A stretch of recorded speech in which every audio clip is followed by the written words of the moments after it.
사람 죽이지 마.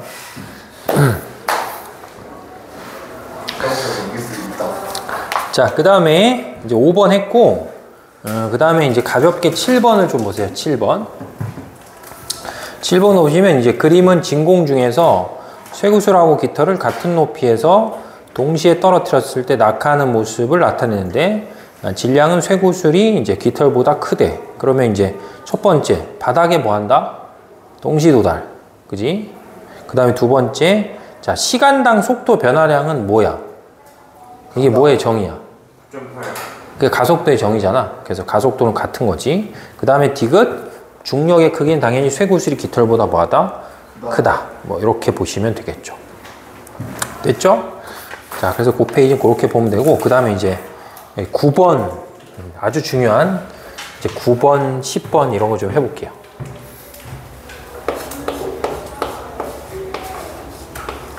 자, 그래서 이제 9번 문제 보면 그림과는 같은 높이에서 수평으로 던진 물체 A하고 B가 수평면과 나란한 기준선 P를 동시에 지나는 모습이다.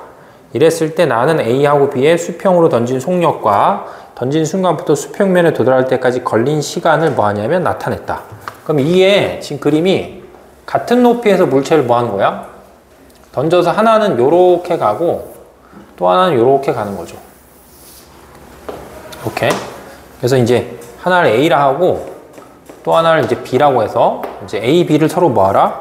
자, 비교하라 이런 얘기야. 그럼 먼저 거기 써 있는 게 A는 2V로 던졌고 그 다음에 B는 3V로 던졌대요.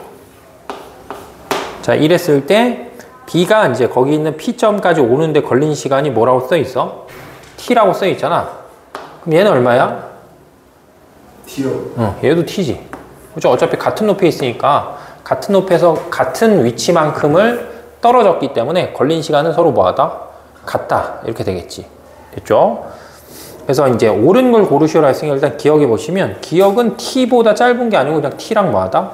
같다. 이런 얘기고 그 다음 니은 기준선 P를 지날 때 B의 수평 방향의 속력은 A와 같냐 했으니까 어차피 얘가 요 기준선을 통해서 여기를 지날 때 A하고 B는 둘 다 똑같이 이쪽 방향으로는 얘는 몇 V로 가고 2V고 얘가 이쪽 방향은 몇 V로 가?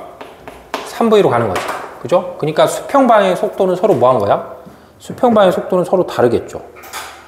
그죠? 근데 뭐는 같아? 얘들아. 뭐는 똑같아? 떨어지는 속도. 연직 방향의 속도는 똑같겠죠. 어차피 이쪽으로는 둘 다 똑같이 자유낙하 운동을 하기 때문에 수평 방향이 아닌 연직 방향의 속도는 뭐 하냐면 서로 같다. 뭐 이렇게 보면 되겠지. 자, 그 다음에 디귿. 디귿에 보시면 기준선 P를 지날 때 물체에 작용하는 중력의 크기를 뭐 하래? 비교하시오 이렇게 있거든. 그럼 중력의 크기를 비교하려면 반드시 뭘 알아야 돼? 질량. 그치. 중력의 크기를 비교하려면 A하고 B의 질량을 알아야 되죠. 그럼 문제에서 조건을 잘 찾아봐. 질량이 어디 있어야지 푸니까. 그거 뭐라 써 있어? 안 써 있냐? 질량이 같다 써 있어. 질량이 같은 거잖아. 그러니까 중력의 크기는 서로 뭐하다? 같다. 아, 이렇게 보시면 되겠죠. 그죠? 자, 그 다음에 이제 10번.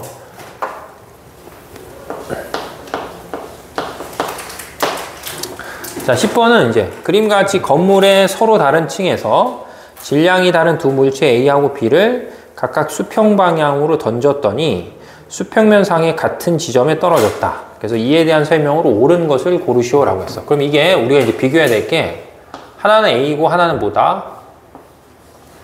B예요. 알았지? 하나는 A고 하나는 B야. 그러면 A가 B보다 지금 어디에 있기 때문에 A하고 비교할 때 A가 B보다 더 높은 데에 있기 때문에 무조건 바닥에 떨어지는데 걸린 시간은 무조건 뭐야? 무조건 더 길어야 돼. 알았어요? A가 B보다 높은 데에 있으니까 바닥에 떨어지는데 걸린 시간은 그냥 무조건 A가 B보다 뭐야? 더 길 수밖에 없어. 그러니까 표에서 이렇게 해볼게. A가 만약에 20m에 있고 자, B가 5m에 있다. 이건 그냥 전형적인 숫자이기 때문에 A가 20m에 있으면 떨어지는데 몇 초 걸리고 20m 있으면 떨어지는데 2초 걸려요. 지금 5m 있으면 떨어지는데 1초. 그래서 얘는 바닥에 몇 초 만에 떨어지냐면 2초 만에 떨어지고 얘는 바닥에 1초 만에 떨어져 이렇게. 알았죠?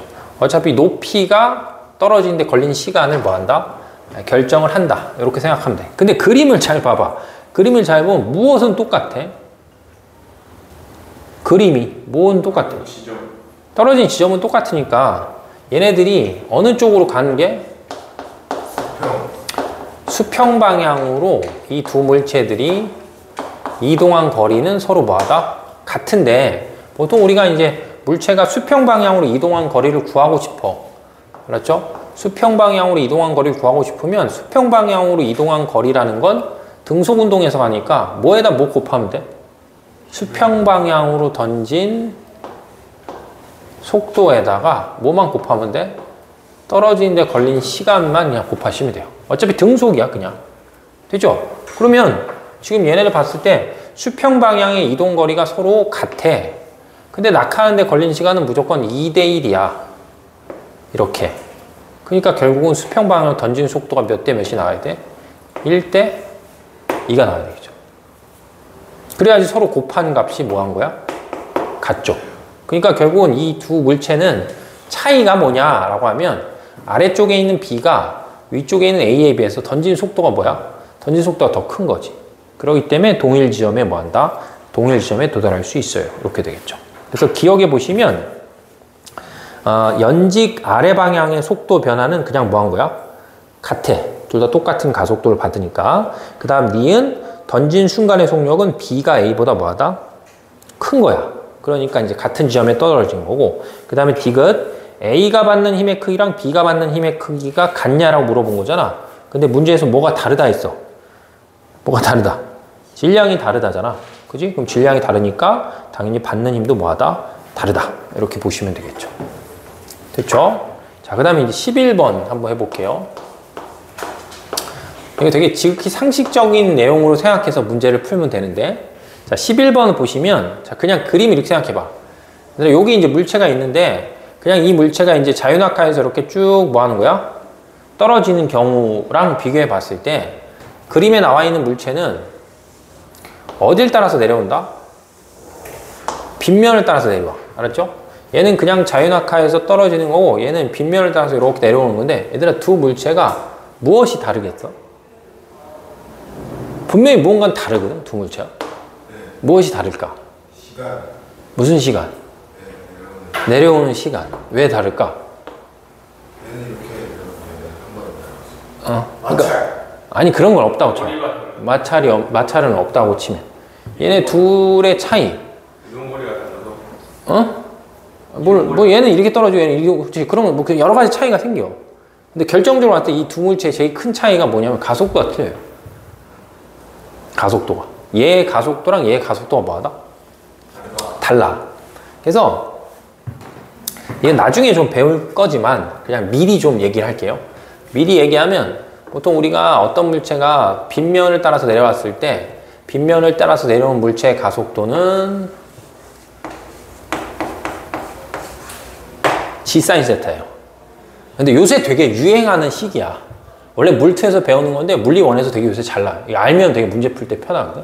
그래서 A는 이제 G사인 세타에서 얘는 그냥 떨어지는 거고 얘는 이렇게 이루는 뭐가 있어? 여기 이루는 요런 각이 있기 때문에 얘는 그냥 떨어지니까 각도로 표현하면 그러면 사인 세타 값으로 할 때 몇 도로 보면 되니까? 90이니까 그냥 가속도가 중력 가속도랑 똑같은 거야. 근데 얘는 예를 들면 여기가 이렇게 30도였다고 치면 사인 30이니까 얼마야? 2분의 1이잖아. 그럼 얘는 가속도를 몇을 갖고 떨어진다? 5를 갖고 떨어지는 거죠. 그래서 빗면에서 운동하는 물체는 자유낙하하는 물체에 비해서 빗면의 뭐에 의해서 빗면의 각에 의해서 무엇이 달라진다? 가속도에 좀 차이가 있다 이렇게 되는 거죠. 아시겠죠? 근데 대신에 이건 중학교 개념하고 관련이 있는데 얘하고 얘가 무엇은 똑같아? 높이는 똑같지. 그럼 바닥에 도달할 때 뭐가 같다? 충격력. 아니 그런 거 말고 그건 중학교 개념이 아니잖아. 바닥에 도달할 때 빠르기는 똑같아요. 역학적 에너지. 운동 에너지. 역학적 에너지 보존 때문에. 알았지? 그러니까 이거를 얘네 둘을 뭐로 그린다고 치면 그래프로 보통 우리가 표현한다고 치면 뭐 시간에 따라서 빠르게 변화가 분다고 치면 자유낙하하는 게 이렇게 된다라고 치잖아.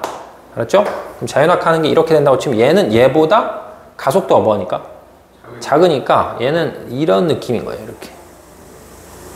이런 식으로. 알겠어? 응. 그래서 그래프로 그리면 이런 차이를 갖는 거죠. 이렇게. 하나는 기울기가 크고 하나는 기울기가 뭐하다? 작다. 그러니까 다른 말하면 같은 시간 동안에 가는 거리가 얘가 얘보다 더 긴 거지. 이렇게. 그렇죠? 그래서 어쨌든 빗면에서 움직이는 물체도 무슨 운동을 하면서 오는 건 맞아. 등가속도 운동에서 오는 건 맞는데 자유낙하하는 거에 비해서는 가속도는 좀 작다. 뭐 이런 느낌을 좀 가지시면 되겠죠. 그래서 이제 문제에서 물어보는 게 이 쇠구슬의 운동과 관계 있는 그래프를 뭐 해야 돼? 골라보래잖아. 그럼 가나다로 봤을 땐 뭘 고르면 돼? 바라. 아니 가나다 중에 고르라고 이 새끼야. 응? 가나다 중에 고르면 나겠죠. 그치? 아, 아래에서 위래네. 아, 진짜.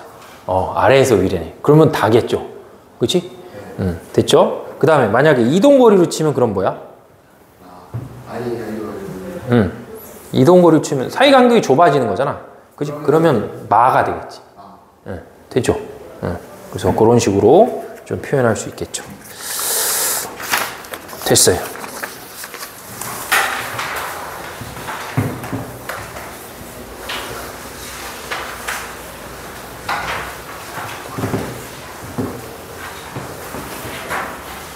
다음 시간에 시험 볼 테니까 공부해와. 알았지? 다음 시간에 이제 진도 다 끝났으니까 시험 봐야지.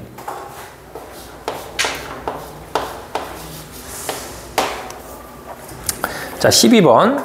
자, 그림은 수평 방향으로 5m/s의 속력으로 물체를 던진 모습을 나타낸 것이다. 그럼 물체를 던진 순간으로부터 5초 후에 물체는 지면에 도달했다.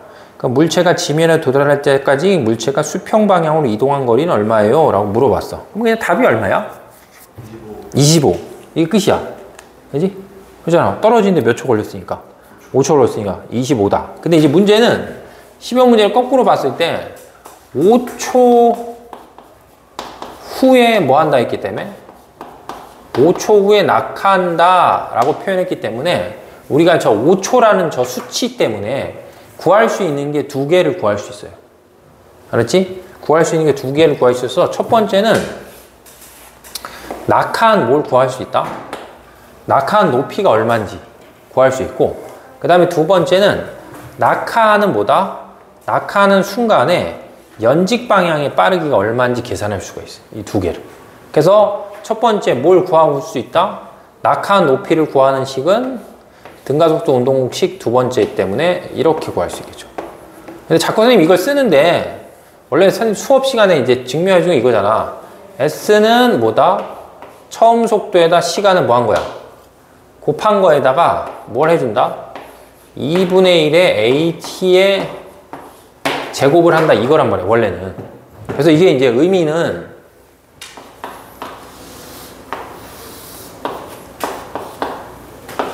내가 처음 속도를 V1을 갖고 뭐야?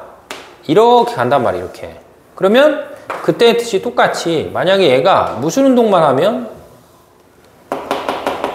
등속 운동만 하면 가속도 없기 때문에 이만정만큼만 가는 거야. 그러니까 요식만 적용이 되는 거죠. 요식.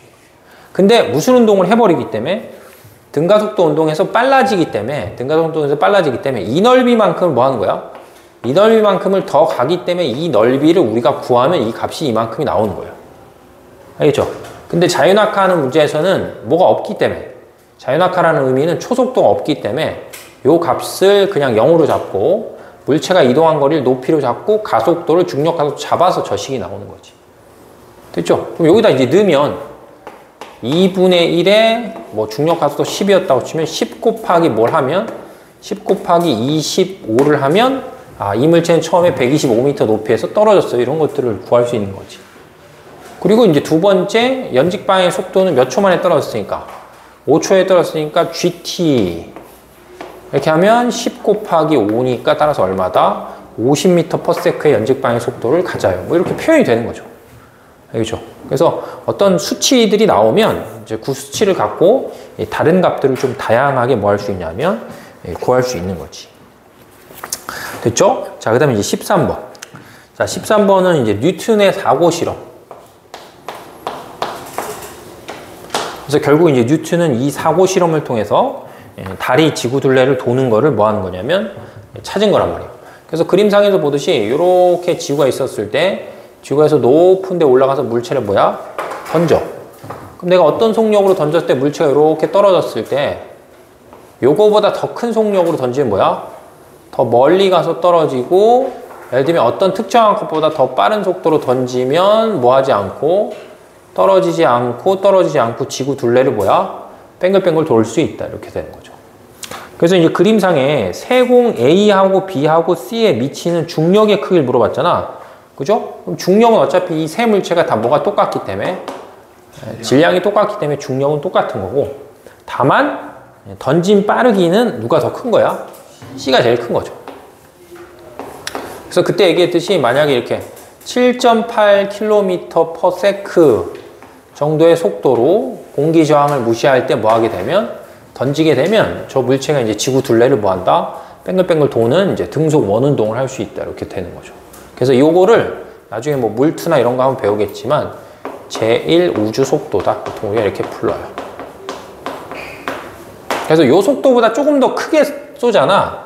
지금 저 속도보다 조금 더 크게 돌면 타원 궤도를 따라서 돌고, 그 타원 궤도를 도는 속도보다 또 값을 조금 더 크게 하면 이제 지구의 중력장을 이렇게 벗어날 수 있는 속도가 있어. 그래서 그런 것들을 다 계산할 수 있는 방법은 있어요. 그래서 이제 천문 이런 거에 좀 관심이 있으시면 그럼 좀 찾아보시면 되겠죠. 그리고 요새 무슨 프로 중에 뭐였더라? 알쓸 별잡인가? 이제 거기 보니까 거기서 되게 그 우리나라에 되게 유명한 경희대학교 교수인가? 그 천체물리학 교수 나와서 되게 자세하게 설명 좀 해주더라고. 그래서 관심 있으면 그런 거 좀 보세요. 물론 관심 없겠지만. 됐죠? 자, 그 다음에 이제 14번. 자, 14번부터는 이제 내용이 좀 바뀌었어요. 자, 그래서 14번은 이제 뭐에 대한 설명하는 거냐면, 자, 이것도 그냥 개념에 관한 거여서, 고등학교 1학년 가면 내신이 되게 잘 나온 거여서, 이제 관성이야, 관성. 그래서 관성은 뭐 영어로 치면 이너시어다라고 표현해서, 한자로 봤을 땐 그냥 보이는 성질이야. 눈에 보이는 성질. 그러니까 눈에 보이는 성질이니까 어떤 물체가 만약에 정지에 있어. 그리고 어떤 물체가 뭐 한다? 운동을 한다라는 조건이 있으면 모든 물체들은 처음에 정지에 있으면 뭐 한다? 계속 정지 상태를 유지하려는 성질이 있고, 그 다음에 운동하는 물체는 계속 운동한 상태를 유지하려는 성질이 있어. 그래서 이걸 보통 우리가 뭐라고 불러? 관성이라고 부르기 때문에, 이게 상식적으로 생각해보면, 그럼 정지한 물체는 계속 정지하려는 성질이 있기 때문에 내가 그 물체를 움직이려면 뭘 줘야 되는 거야? 힘을 줘야 되는 거야. 그리고 운동하는 물체는 계속 운동하는 성질이 있기 때문에 내가 운동하는 물체를 정지시키려면 뭐 한다? 힘을 줘야 된다는 얘기예요. 그렇죠? 그래서 모든 물체는 이런 관성, 원래 있는 상태를 유지하려는 성질이 존재하는데, 이 관성은 다 뭐하고 관련이 있냐면 그 물질의 고유한 값인 질량하고 관련이 있어요. 그러니까 질량은 불변성이 있기 때문에 관성은 지구에서도 어떤 물체의 관성이 있으면 우주에서도 그 물체는 뭐야? 관성은 그대로 나타나게 돼 있다. 알았죠? 그러니까 관성은 질량하고 관련이 있기 때문에 질량이 클수록 정지 상태를 유지하려는 성질이 크기 때문에 더 큰 힘을 줘야지 움직일 수 있는 거지. 그리고 운동하는 물체도 질량이 뭐 할수록 클수록 운동 상태를 유지하려는 성질이 크기 때문에 더 큰 힘을 줘야지 멈출 수 있는 거죠. 그래서 관성하고 관련 있는 개념은 질량이다. 이렇게 보시면 돼요. 그래서 거기 14번에 관성에 대한 설명 옳은 것을 고르시로 할 때 기억해 보시면 물체의 질량이 클수록 관성이 크다라는 게 그 뜻이야. 맞지? 관성의 크기를 결정하는 건 고유한 값인 질량이다. 이렇게 되어 있고, 그 다음 니은 관성은 이제 운동하는 물체에만 나타나는 게 아니고 정지한 물체나 운동하는 물체한테는 다 관성이라는 게 존재한다. 이렇게 보면 되겠고, 그 다음에 디귿 별표 한 번만 쳐주세요. 알았지? 디귿. 포탄을 쏘면 대포가 밀리는 거, 이건 뭐야? 그렇지, 이런 건 작용만이에요. 관성하고 관련 있는 게 아니고 포탄을 앞으로 쐈으니까 포탄이 앞으로 날아가면서 대포를 이제 뒤로 밀겠지. 그죠? 그래서 디귿 선지에 있는 거는 관성하고 관련 없는 기본적인 힘의 성질인 작용 반작용이다. 자, 이렇게 이제 보시면 돼요. 됐죠? 응, 됐어. 자, 그 다음에 이제 16번. 자, 16번부터는 이제 오늘 설명한 이제 운동량, 충격량에 관한 내용이다라고 보시면 돼요.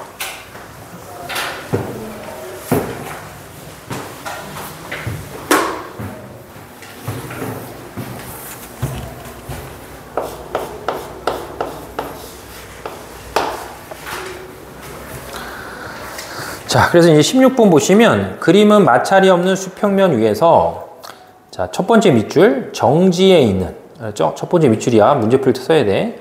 정지에 있는 질량이 2kg의 물체에 운동 방향으로 작용하는 힘을 자, 시간에 따라서 뭐 하냐면 나타내 봤다 이런 얘기예요. 그러면 일단은 이제 이런 문제를 풀려면 우리가 이제 두 가지를 기억하는 건데 첫 번째는 아까 얘기했던 그냥 이 식이야. 어떤 물체의 나중에 운동량은 그 물체의 처음의 운동량에다 자, 충격량을 해주면 된다. 자, 이게 첫 번째 식이고 그 다음에 두 번째는 문제에서 보면 뭐가 있어? 그래프가 있잖아. 무슨 그래프냐면 시간에 따라서 그 물체에 작용하는 힘이 뭐한다? 힘이 변화하는 걸 나타내는 그래프가 있는 거야. 그럼 아까 시간에 따라서 어떤 물체한테 힘이 변하는 그래프는 뭐가 뜻이 있다? 넓이. 그지? 시간에 따라 어떤 물체한테 힘이 변하는 그래프는 그래프의 넓이가 뜻이 있고 그 넓이라는 건 시간에 따라서 그 물체한테 작용하는 힘을 뭐 하니까? 곱한 값이니까 F 곱하기 T니까 곧 뭐가 되냐면 충격량이 돼요. 이렇게 표현할 수 있겠죠. 자, 그리고 이제 이 문제에서 처음에 뭐 하고 있다 했기 때문에 자, 정지하고 있다라고 했기 때문에 처음에 운동량은 몇이다? 자, 0이다. 이것도 찾아낼 수 있겠지. 첫 번째 이제 기억선지부터 보세요. 기억선지 보면 5초 후에 물체의 빠르기가 얼마냐 이렇게 물어봤어. 알았지?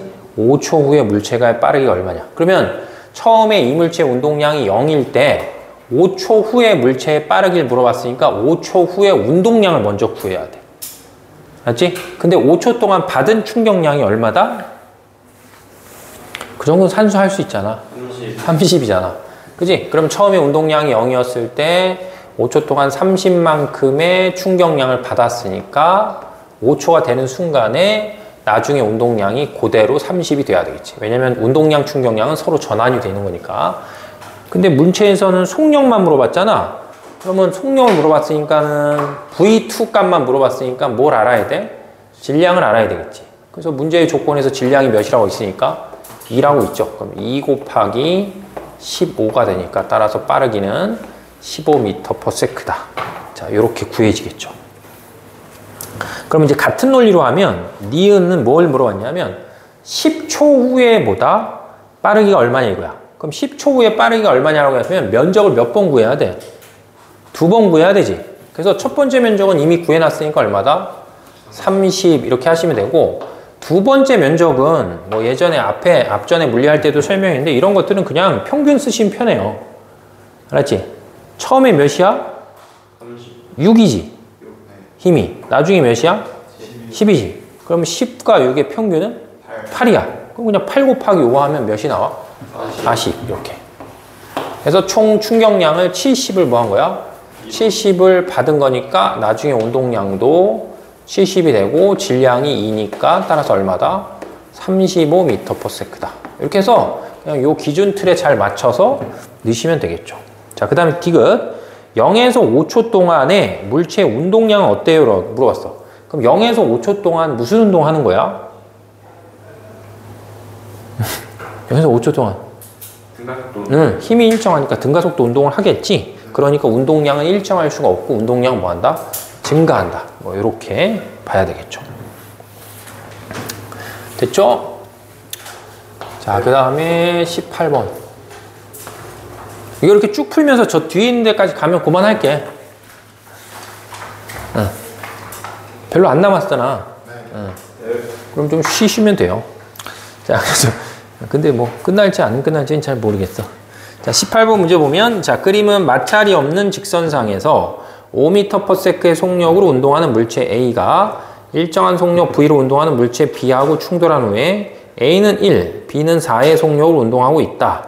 이랬을 때 뭐 물어보는 게 뭔가를 물어보고 있어요. 그럼 이것도 역시 18번 문제도 그냥 여기다 집어넣어서 뭐 하면 돼? 여기다 집어넣어서 그냥 풀면 되거든?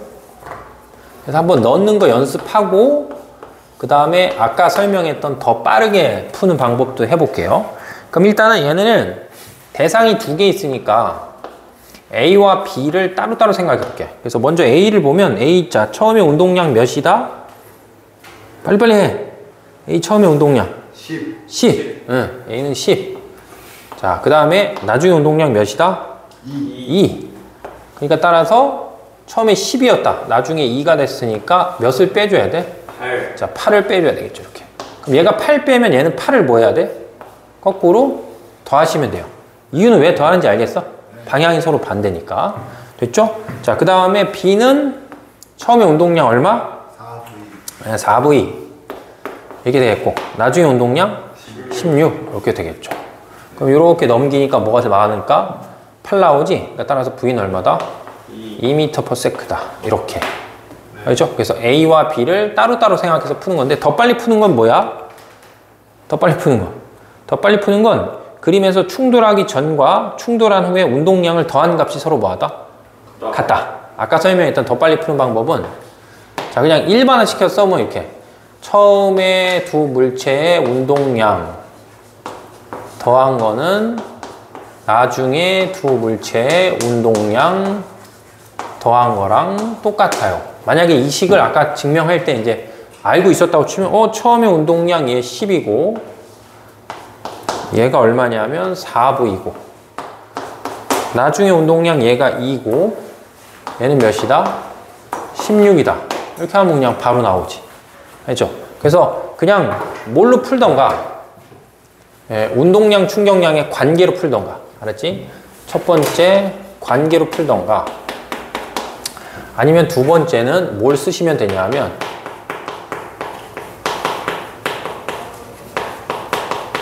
운동량 보존이라는 개념을 써서 문제를 푸시면 돼요. 내신에는 반드시 한 문제는 나와. 이렇게 서로 부딪히는 문제들이 이제 한 문제 정도 나오는 거죠. 근데 이제 이게 답이 아니야. 알았죠? 자, 이게 답이 아니고, 문제에서 뭘 물어봤냐면, 두 물체의 충돌 시간이 0.2초일 때 물체 B가 물체 A한테 작용하는 힘의 크기가 얼마냐 이거야. 그럼 물체 B가 A한테 작용하는 충격량이 얼마야? 8. 충격량이 8이잖아. 그치? 그럼 충격량이 8인데 충격량은 힘에다 뭘 곱한다? 힘에다 시간을 곱하는 거야. 근데 문제에서 뭘 줬으니까 거기 충돌하는 시간이 얼마나 줬으니까 0.2다 라고 줬으니까 0.2라는 거 5분의 1이잖아. 5분의 1. 그러니까 따라서 F는 얼마다? 40이다. 이렇게. 그래서 힘을 구할 수 있는 거지.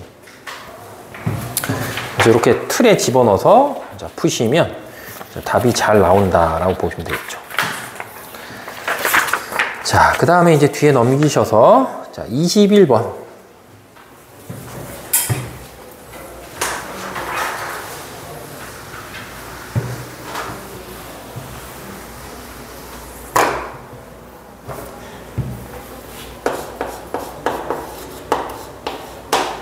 자, 21번 보면, 자, 그림같이 질량이 2kg인 공이 5m/s의 속력으로 오른쪽 벽을 향해서 날아와서 충돌한 후에 왼쪽 방향으로 3m/s의 속력으로 튀어나갔다. 자, 그러면, 자, 처음에 운동량 몇이다? 10. 응, 10. 그치? 자, 처음에 운동량 10. 나중에 운동량? 16. 응? 마이너스 16. 무슨 말이야? 마이너스 6. 나중에 운동량 6인데, 방향이 반대니까 마이너스 6 이렇게 나오겠지. 그럼 이제 이 식이 서로 같아야 되니까 따라서 얼마 나오냐면 마이너스 16이 나오는 거지. 그러면 이제 문제에서는 공이 받은 충격량의 크기는 일단 얼마고? 16이고, 앞에 요 마이너스를 붙여놨다는 건 뜻이 뭐야? 왼쪽으로. 왼쪽이다. 이렇게. 그죠? 그래서 이런 방향성까지 다 잡아서 이제 표현할 수가 있다. 이렇게. 아, 20번도 해야 돼. 20번도. 넘기면 안 돼. 20번. 자, 20번. 운동량과 충격량에 대한 설명으로 옳은 것만을 보기에서 고르시오. 자, 기억. 속력이 만약에 똑같으면 질량이 큰 물체가 운동량이 크다. 왜냐면 운동량 식이 P는 뭐야? mv죠. 네. 그러니까 여기 써 있는 것처럼 만약에 속력이 같으면 질량이 클수록 운동량이 크다. 이렇게 보면 되겠고, 그 다음 니은 운동하는 물체가 정지하면 빠르기가 0이 되니까 운동량은 뭐가 된다? 당연히 0이 되겠고, 그 다음에 운동량이 크면 반드시 속도도 크다. 맞아, 틀려? 아니에요. 아닐 수도 있지. 왜냐면 운동량이라는 거는 질량에다 속도를 곱하는 거니까 속도가 느리더라도 질량이 엄청 크면 운동량이 커질 수 있겠죠. 그죠? 그래서 틀린 거고. 그 다음에 리을. 시험에 나오면 되게 잘 낚이는 건데, 바닥에 매트를 깔면 충격량을 줄여서 부상을 방지할 수 있어요. 맞는 말일까 틀린 말일까? 틀린 맞는 말이 말이에요. 그럼 뭐라고 쳐야 돼? 시간을 늘린다. 어? 네. 충격량을 줄이지 않는다. 충격량은? 맞는 말인 것 같아요. 아, 맞는 말인 것 같아? 안 줄어든다. 아니, 그러니까 이게 매트를 깔거나 깔지 않거나 충격량은 똑같아. 충격이 FT. 응. 근데 매트를 깔면 충격력이 주는 거야. 알았죠? 응. 알지? 그래서 이거는 되게 선지상으로 봤을 때 충격량은 일정하지만 받는 힘을 시간을 길게 해주니까 충격역이죠, 역. 그래서 충격력을 줄여서 자, 부상을 방지할 수 있어요. 이렇게 되겠지. 됐죠? 자, 그 다음에 22번.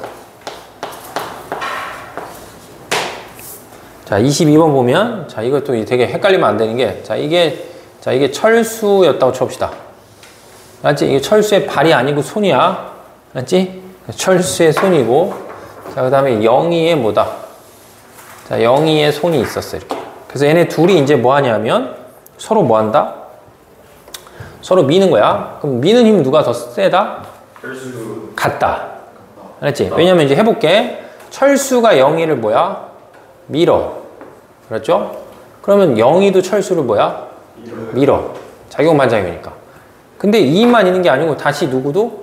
영희도 철수를 뭐야? 밀어. 그럼 철수도 영희를 뭐 한다? 밀어. 그러니까 결국 얘네들은 서로 간에 받는 힘이 뭐야? 같아. 알겠죠? 일종의 다 뭐니까? 작용 반작용이 되는 거죠. 그럼 서로 간에 미는 힘이 똑같다는 거는 서로가 서로한테 주는 뭐가 똑같은 거야? 충격량이 똑같은 거야. 알겠죠? 근데 얘네들이 이제 손을 서로 맞대고 이렇게 해서 쭉 미는데 거기 이제 뭐라고 써있냐면 철수의 질량이 자, 영희의 질량보다 뭐하다? 커. 그럼 얘네들은 결국은 철수하고 영희의 질량 차이가 있는데 무엇은 같기 때문에 힘은 같죠? 그러니까 무슨 차이가 생기는 거예요? 속도 차이. 가속도가 다르겠지. 그죠? 가속도는 질량분의 뭐기 때문에 힘이기 때문에 힘은 똑같은데 철수가 영희보다 질량이 크니까 가속도가 상대로 더 작으니까 속도 변화량이 더 작겠지. 그러니까 이렇게 서로 손을 잡고 슉 밀면 철수가 영희보다 가속도가 작으니까 같은 시간 동안에 가는 거리가 뭐야? 짧은 거지. 그래서 우리는 그걸 이제 자칫 잘못 생각해서 아, 철수가 영희한테 더 큰 힘을 줘서 밀었다. 이런 오개념이 생기는 거죠. 그래서 기억해 보면 밀려난 후에 영희의 속력이 철수보다 뭐하다? 크다. 이게 맞는 표현이고 미는 동안 서로에게 작용하는 평균적인 힘은 뭐하다? 같고 미는 동안 영희가 받은 충격량의 크기가 철수가 받은 충격량의 크기보다 큰 게 아니고 서로 뭐하다? 같다. 이렇게. 자, 그러면 이제 이걸 기준으로 예를 들어서 이런 상황을 해봐. 알았지? 그냥 이건 사고 실험이 얘들아. 알았지? 가상의 상황을 생각하는 거야. 아니, 정원이 오늘 수업 끝나고 자다 일하는데 우연히 여길 갔다고 쳐봐. 알지? 우주 공간에 가서 순간적으로 정지해 있어. 아무 물체도 없어. 그냥 정지해 있어. 그럼 이 상태에서 그 정원이 어디로 가고 싶어. 그럼 어떻게 하면 돼? 수영 같은 것도 할 수 없어. 그렇잖아. 수영장도 기본적인 작용 반작용이니까 내가 물을 잡으면 물이 나를 앞으로 보내주는 거잖아. 그러니까 아무 추진력 이런 것도 아무것도 없어. 그 나는 어딘가로 가고 싶어. 그럼 뭐 하면 돼? 팔을 자르면 돼요. 팔을 자르면 돼. 팔을 잘라서 던지면 돼. 왜냐면 이게 지금 얘 상황하고 지금 관련 있는 건데 잘 봐봐. 만약에 어떤 물체가 이렇게 뭐 하고 있다? 정지하고 있어. 정지. 알았죠? 그럼 정지하고 있는데 만약에 우연히 이 물체의 일부가 뭐야? 일부가 떨어져서 그러니까 여기는 예를 들면 질량이 3m이고 여기는 질량이 m이었다고 쳐봐. 이렇게. 알겠죠? 그래서 처음에 이제 이 물체가 뭐 하고 있어? 정지하고 있었는데 이 물체의 요만큼이 떨어져서 이렇게 떨어져서 이쪽으로 예를 들면 3V만큼 뭐야? 날아가잖아. 그러면 이 나머지 쪽이 얘보다 질량이 몇 배 크니까? 네. 3배 크잖아. 네. 3배 크니까 이쪽으로 몇으로 날아가야 돼? 응? 이쪽으로 몇으로 날아가야 될까? 이쪽으로 V로 날아가야 돼. 왜냐하면 처음에 운동량의 합이 몇이야? 0이잖아. 멈춰 있으니까. 그럼 나중에도 운동량의 합이 몇이 나와야 돼?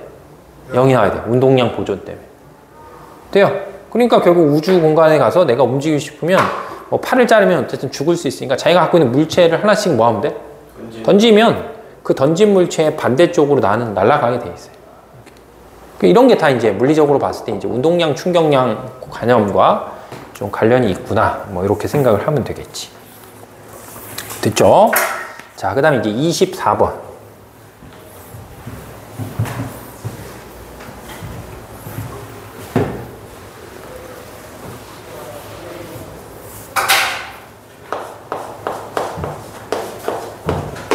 자, 24번. 다음은 달걀을 같은 높이에서 가만히 떨어뜨렸을 때 가는 달걀이 단단한 바닥과 푹신한 방석에 떨어지는 그림이고, 나는 바닥과 충돌할 때 달걀이 받는 힘의 시간에 따라서 나타낸 그래프다. 그럼 아까 설명할 때 이게 단단한 바닥에 떨어지건 방석에 떨어지건 무조건 뭐는 같아야 된다? 충격량. 알았지? 단단하거나 방석에 떨어지거나 어쨌든 얘네들은 충격량은 무조건 똑같아야 돼. 이유는 운동량의 변화량이 똑같기 때문에. 그렇죠? 그럼 충격량은 똑같은데 다만 차이는 단단한 바닥이랑 방석에서 차이는 무슨 차이다? 충격력. 그러면 충격력의 차이가 발생하는 거는 시간 차이 때문에. 알았지? 그래서 방석에 떨어질 때가 접촉하는 시간이 뭐 한 거야? 긴 거고. 그렇죠? 그 다음에 단단한 바닥에 떨어질 때가 상대적으로 접촉 시간이 뭐 한 거야? 짧은 거지.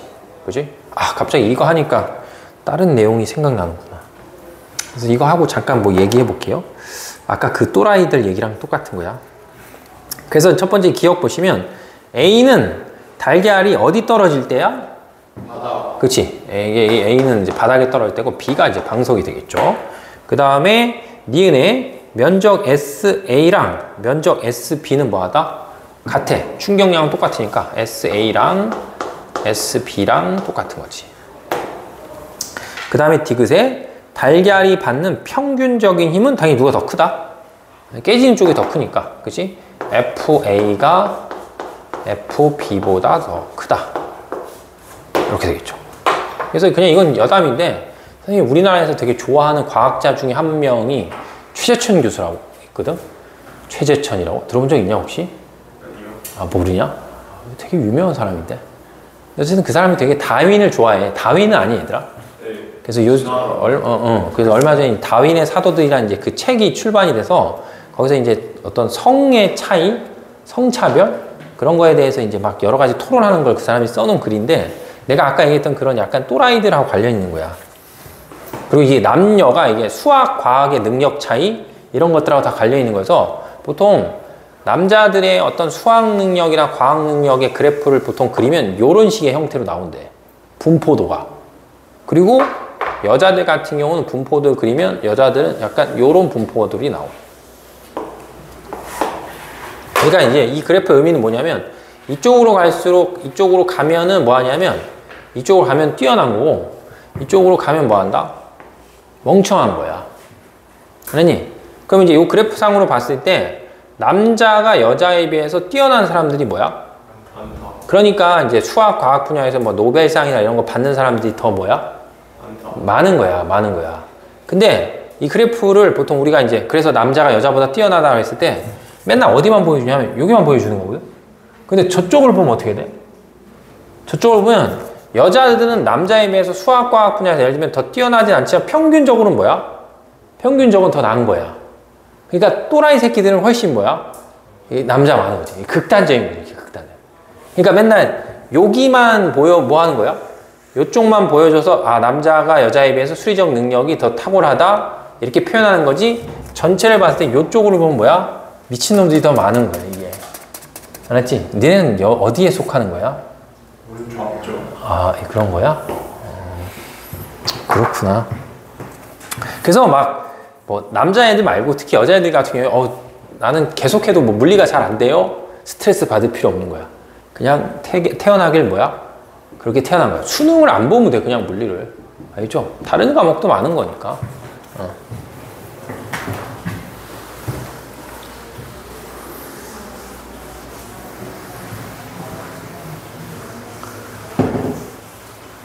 그리고 요새 세상이 좋은 대학 나온다고 해서 막 성공하는 게 아니니까 남들하고 다른 생각을 갖고 살아야지. 자, 그 다음에 이제 뒤로 넘어갈게요.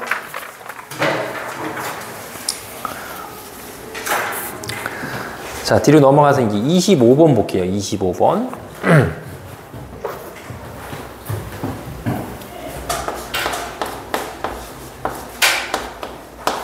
자, 25번 보면, 자, 그림과 같이 마찰이 없는 수평면 위에서 공을 발로 찼더니, 공이 벽을 향해서 운동하다가 벽과 충돌했다. 그래서 공의 질량은 0.55, 그 다음에 공은 벽과 충돌하는 동안에 일직선상에서 운동을 하고, 그래프는 공이 벽에 충돌하는 순간부터 공의 속도를 시간에 따라서 나타냈다.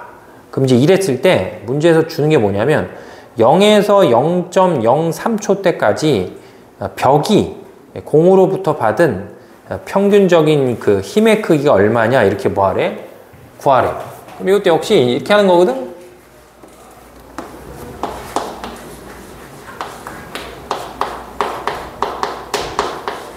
자, 이걸 갖고 생각해 볼게요. 그럼 일단은 먼저 뭘 보냐면 벽이 중요한 게 아니고 뭐가 중요한 거야? 공이 중요한 거야, 공이. 알았지? 그럼 그래프를 잘 보시면 공이 벽에 부딪히기 전에의 속도가 얼마야? 0.6이지. 그러면 공은 처음에 질량이 얼마에? 0.5에 곱하기 공하고 부딪히기 전에 빠르기가 얼마였냐면 0.6이었단 말이야. 이렇게. 그러니까 산수하시면 얼마예요? 0.3. 그러니까 공은 처음에 운동량이 0.3이었어. 자, 그러다가 문제에서 얘기한 것처럼 0.03초잖아. 그럼 공은 0.03초가 됐을 때 뭐 했어? 정지했어요. 속도가 0이잖아. 그럼 공은 나중에 운동량이 몇이 된 거야? 0이 된 거야. 그러면 결국 다른 말로 바꾸면 공은 벽으로부터 받은 충격량이 얼마다? 0.3인 거지. 알겠어요? 공이 벽으로부터 받은 충격량이 얼마가 되냐 하면 0.3이 되는 거지. 근데 문제에서는 뭘 물어봤어? 힘이 얼마냐 이거잖아, 힘이. 그죠? 그럼 힘이라는 거는 뭐에다가? 충격량이라는 건 힘에다 뭘 곱하는 건데? 시간을 곱하는데 거기 잘 보면 몇 초까지기니까 0.03초까지잖아요. 그럼 여기서 이제 충격량은 0.3인데 걸린 시간이 0.03초니까 따라서 F는 얼마를 받았다? 10을 받았다. 그래서 이제 평균적인 힘이 자 10N이구나. 이런 식으로 뭐 할 수 있냐면 자, 계산할 수 있겠죠. 그래서 되게 유용하단 말이에요. 운동량, 충격량은 이렇게 충돌하는 과정에 자, 뭔가 해석할 때 좋겠죠. 자, 그 다음에 28번. 이제 거의 다 했어, 얘들아.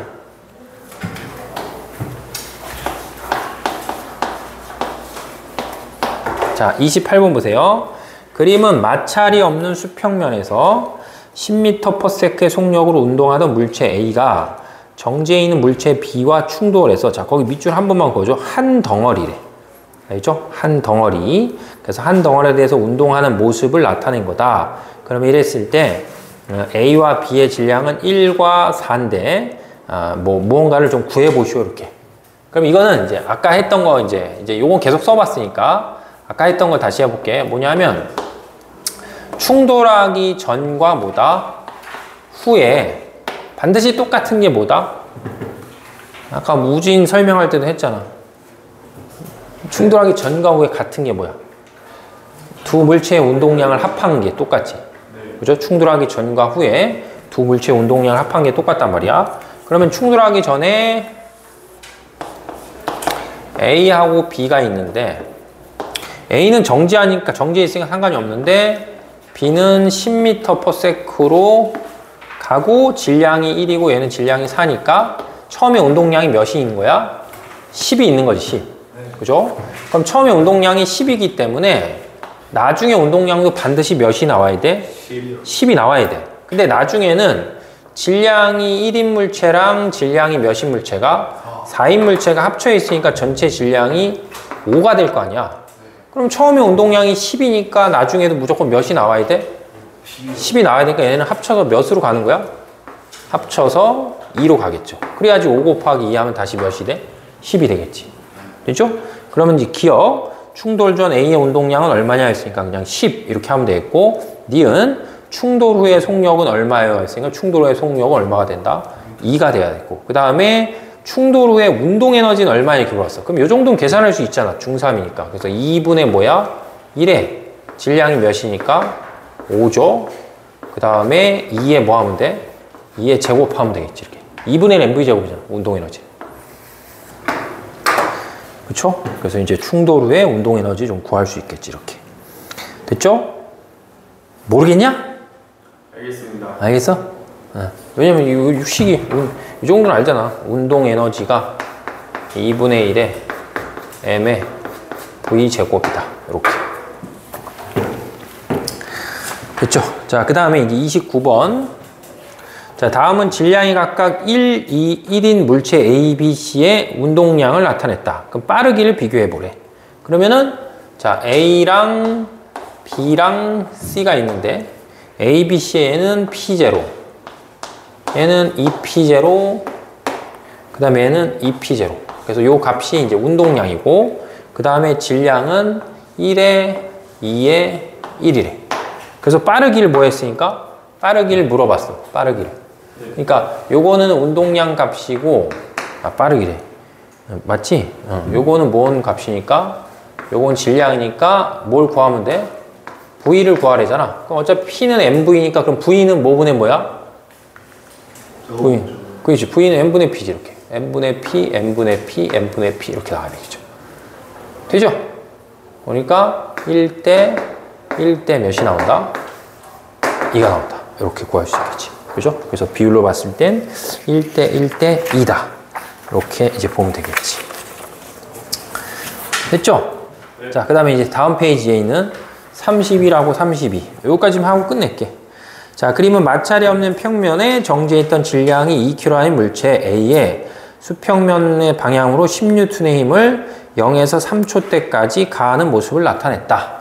그래서 이에 대한 거에서 옳은 것을 고르시오 라고 했어요.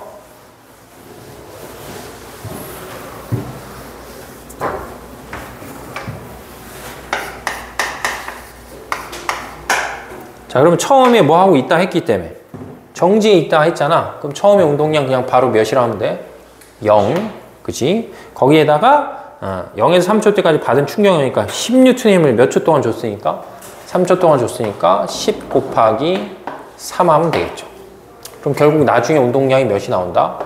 30 이렇게 나오겠고, 그럼 결국 32번에 3초일 때 물체의 속력이 얼마냐 했으니까 질량이 몇이라 했기 때문에 2죠? 그럼 2 곱하기 자, 15 하니까 15m/s다. 이렇게 됐지.